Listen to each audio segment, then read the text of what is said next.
โอเคครับก็สวัสดีชาวอ้ำเอ็นทุกคนทุกท่านด้วยครับวันนี้อยู่ผมอ้ำนะก็วันนี้เราก็จะพาไปดูบรรยากาศงานปอยหลวงนะครับจังหวัดเชียงใหม่นะครับหรือว่าที่เรียกกันว่าวัดศรีคำชมพูนะครับอยู่อำเภอสารพีนะครับก็จะเป็นยังไงครับวันนี้ก็อย่าลืมไปดูกันด้วยนะครับไปเดี๋ยวไปเจอกัน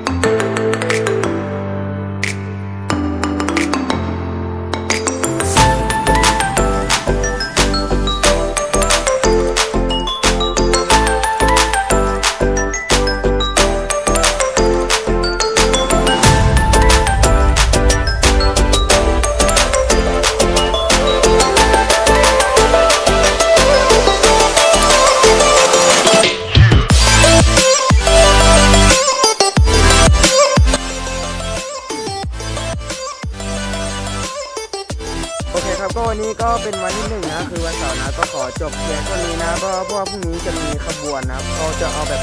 ขบวนแต่ละวัดมานะแล้วก็มาประกวดนะแล้วก็เดี๋ยวพรุ่งนี้ผมจะพาไปดูกระบวนการทำขบวนนะเดี๋ยวยังไงก็พรุ่งนี้เจอกันอีกวันนะฮะโอเคไปละวันนี้ขอไปนอนก่อนนะครับเหนื่อยมากก็โอเคครับก็สวัสดีชาวเอ็น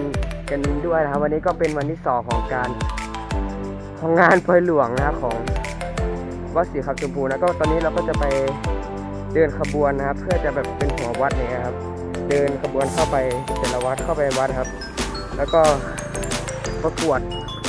ขบวนเนี่ยประมาณนี้นะครับก็ตอนนี้ก็นี่ฮะวัดคนน่าจะกำลังมานะฮะก็เป็นยังไงเดี๋ยวผมขอ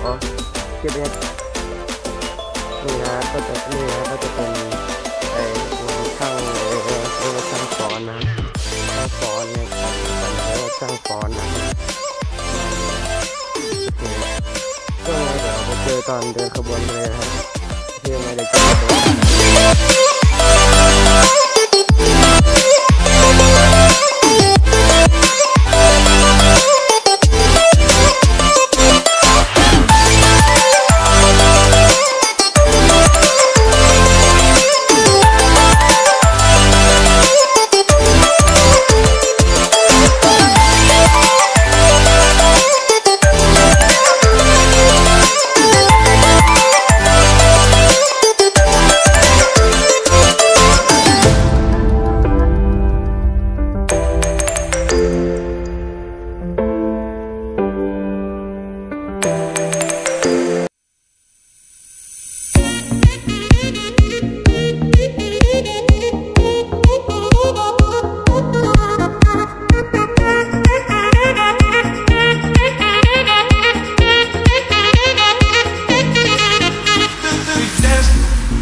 Dancing